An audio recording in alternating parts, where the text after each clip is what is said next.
Olá, primeiro ano, como que vocês estão? Espero que todos estejam bem. Hoje nós vamos iniciar o livro 3 do SAS e para isso a gente vai começar com a frente 1 de Biologia. Então, por favor, peguem o livro 3, Biologia 1 e abram na página 2.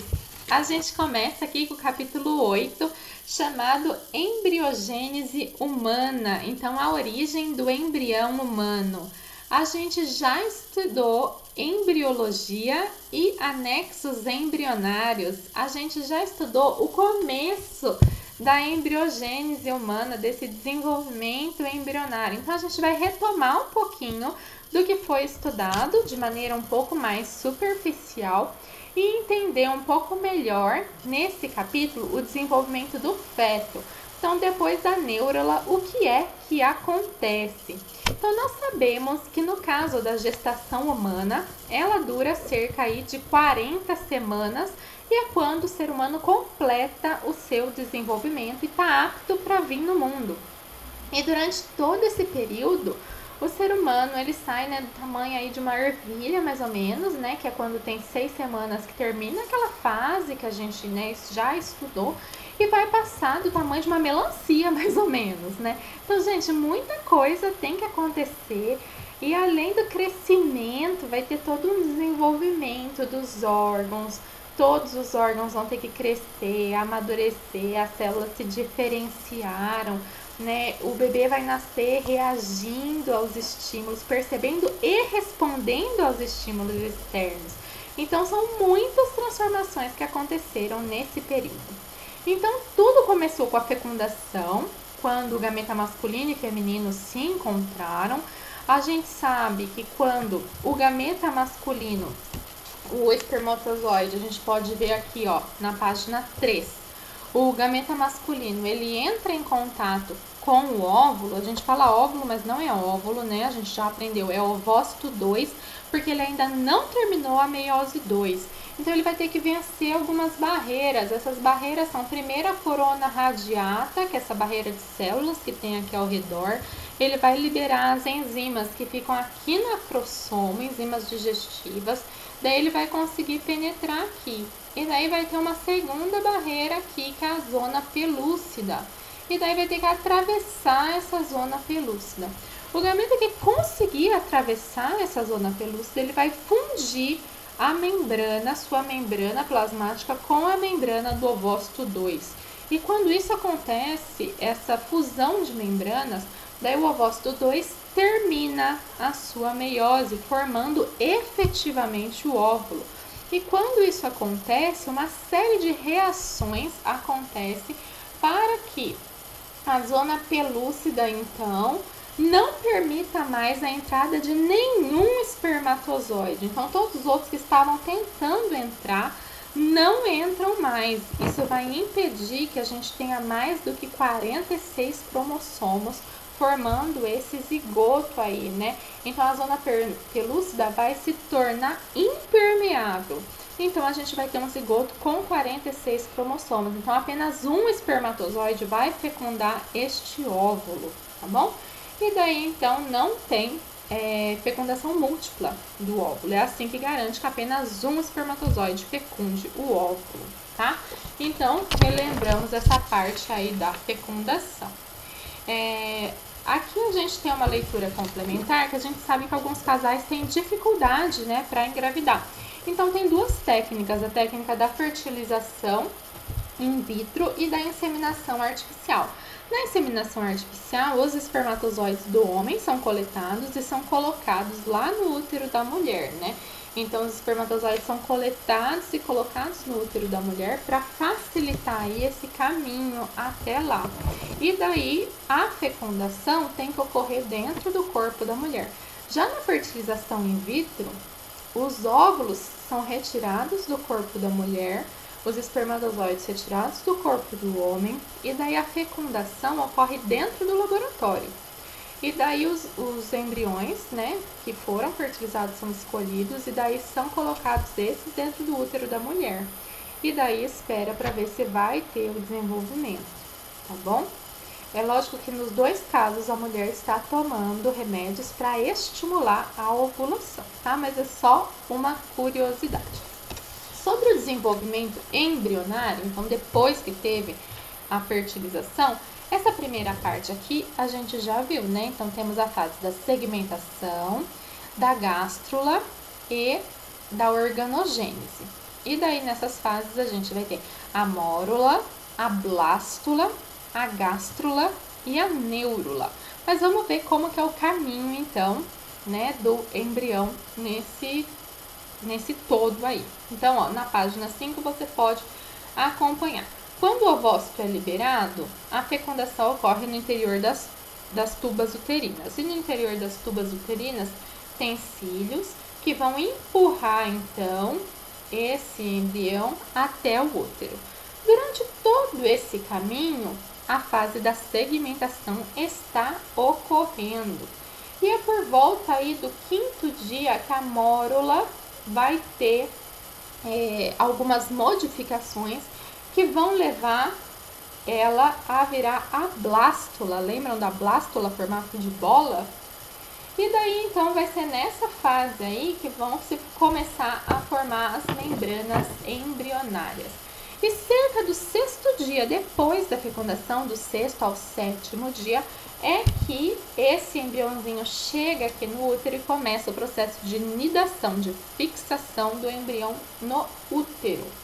E vai ser na 2ª semana depois da fecundação, né? 2ª semana já do desenvolvimento embrionário, que o embrião vai terminar de se fixar aqui no útero. Então, começa lá no 7º dia e vai terminar aí cerca do 14 dia. Então, demora uns 7 dias para ele se fixar bem bonitinho aqui. Olha para aqui o processo de fixação que está formando, então, aqui a placenta, ok? Então, olha todo o caminho que ele tem que fazer, né? Tá virando aqui, ó, mórula, blástula, e daí vai se fixar bonitinho aqui na parede do útero, ok? Vamos virar aqui a página mais uma vez. E daí, então, a gente tem o processo de gastrulação, que a gente viu que vai ser nessa parte que vai se formar o arquêntero, que é o intestino primitivo.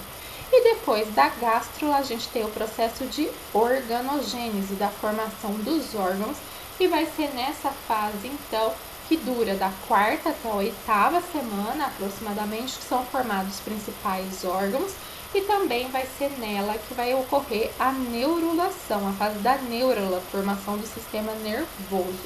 A gente viu, né, no anfioxo como que isso acontecia. E vai ser nessa fase, como é até a 8ª semana, aproximadamente aí o 3º mês, que a gente fala, né, que até o 3º mês é bem grave, pode ocorrer abortos, né, é bem grave se a mulher toma alguma medicação, drogas, alguma coisa que possa interferir nesse desenvolvimento, na formação dos órgãos, porque como eles estão sendo formados, é bem no início, qualquer coisa que dê errado aí pode levar a uma consequência muito grave, né?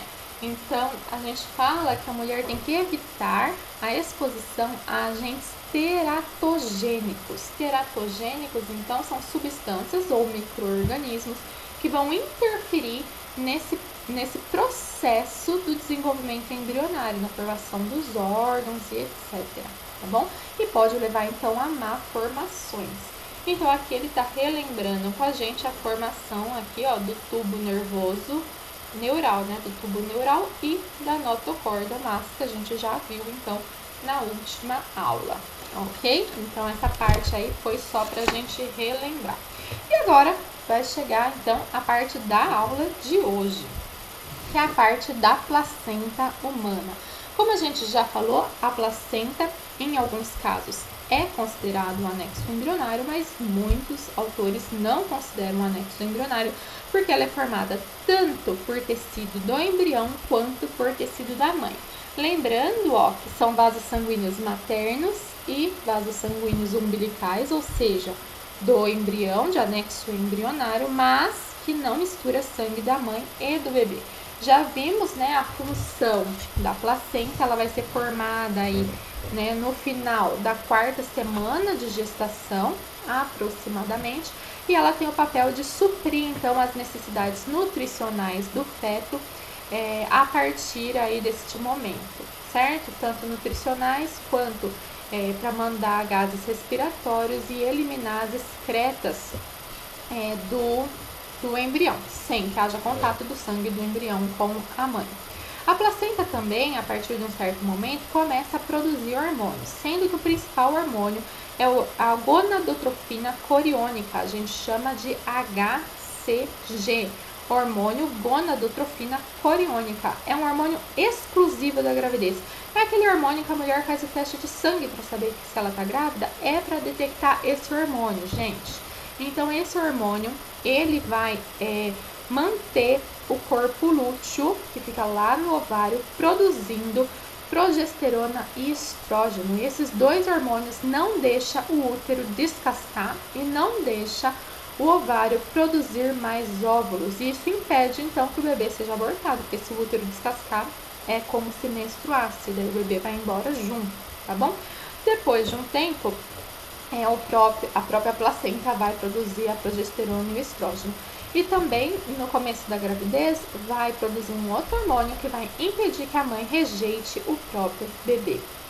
Pode ter algumas malformações na placenta. Se a placenta for formada aqui embaixo, perto, né, do colo do útero, a gente chama de placenta prévia ou decídua. E daí, então, a mãe pode ter sangramento, pode até perder o bebê. Ou então, quando a placenta descola. Gente, descola realmente, começa a descolar e ter sangramentos. E daí o bebê pode ter, então, perda nutricional, pode não chegar oxigênio adequado, então é bem perigoso. E daí tem que observar. Por isso que é importante que a mãe faça o acompanhamento pré-natal, para que veja sempre se está tudo bem com o bebê, se a placenta está bem, se está tudo ok. A partir da 8ª semana, chama de feto. E a partir daí que a gente vai ver o que é que está acontecendo com esse bebê. E a partir daí, o bebê cresce e se desenvolve. Se a gente for ver aqui na próxima página, na página 10 e 11, a gente acompanha todo o desenvolvimento aqui do bebê, o que está acontecendo. É mais aquisito de curiosidade pra gente, tá bom? A gente sempre acompanha em semanas, eu sei que é difícil pra nós, né? As grávidas se falam em semanas e a gente fica meio louquinho, mas é assim, tá bom? Então, na 4ª semana, a gente já viu que vai formar os folhetos embrionários e a placenta. Na 8ª semana, a gente já viu que está acontecendo ali a organogênese e o feto já tem mais carinha de feições humanas. Quando tem 12 semanas, então, já dá pra gente ver bastante os olhinhos, a boca e já tem rins e tratos digestórios funcionando.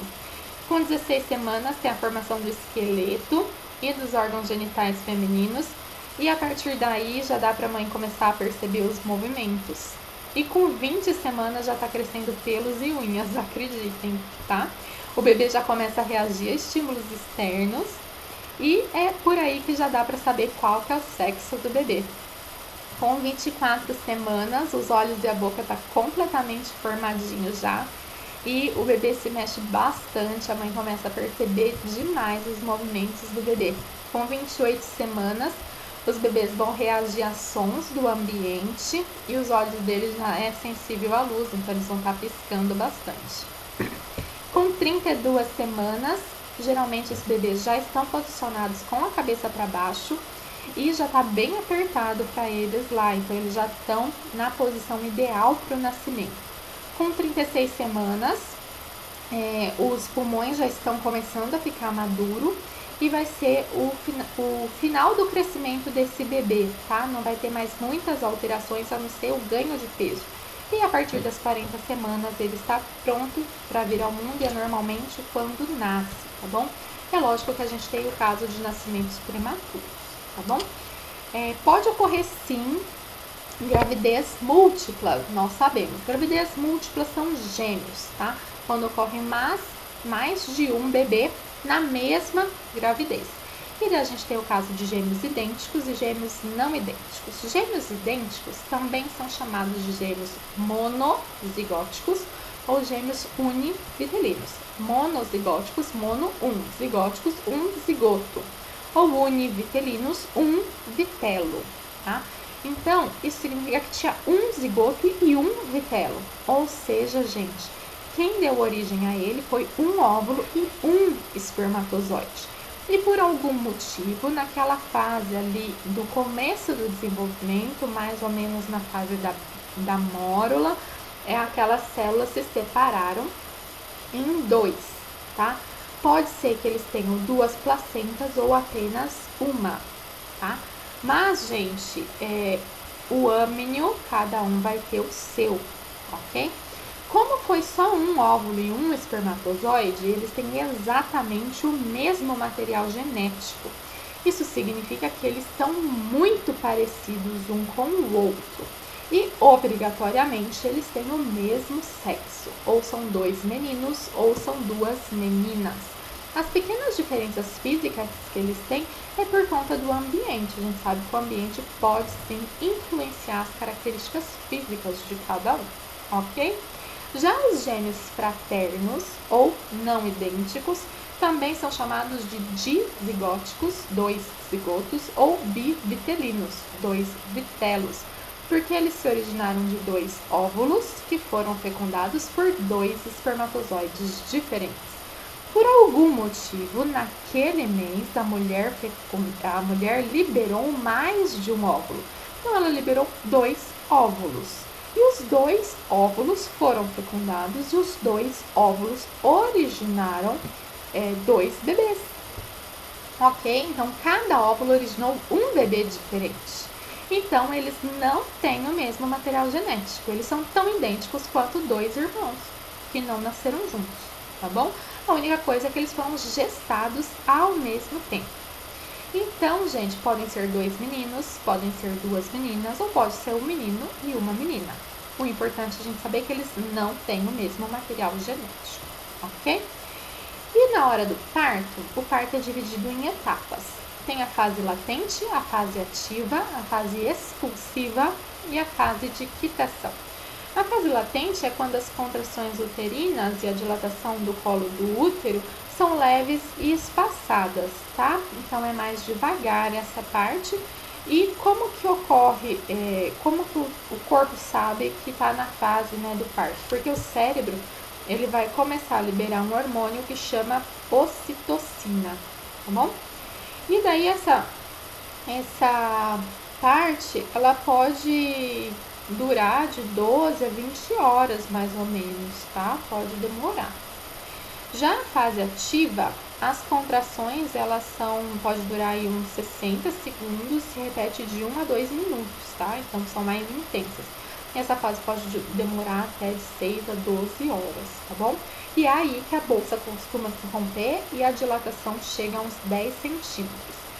E daí depois tem a fase expulsiva, que é quando geralmente a cabeça do bebê sai. E daí é quando a mulher tem a vontade de fazer força. Logo que a cabeça do bebê consegue sair, o resto do corpinho do bebê sai rápido, tá bom? A fase expulsiva não costuma demorar mais do que 1 hora, não. E daí depois que o bebê sai, daí a placenta tem que descolar e sair. Se a mulher amamenta, logo sai a placenta, ok? Aqui no livro de vocês, na página 13, tem um esquema de como que vai acontecendo cada fase. A latente, então, a cabeça do bebê vai pressionando o colo do útero. Daí, na fase ativa, a cabeça do bebê, então, pressiona mais ainda. E na expulsiva é quando o bebê sai, tá? E daí, a amamentação, gente, é recomendado que até os 6 meses o bebê se amamente exclusivamente do leite materno. E depois tem a fase da introdução alimentar, que o pediatra orienta. E que a amamentação seja mantida, se possível, até os 2 anos de idade, junto com a alimentação, tá bom? Gente, pela aula de hoje é só isso. Vejo vocês na próxima aula. Até mais. Tchau, tchau.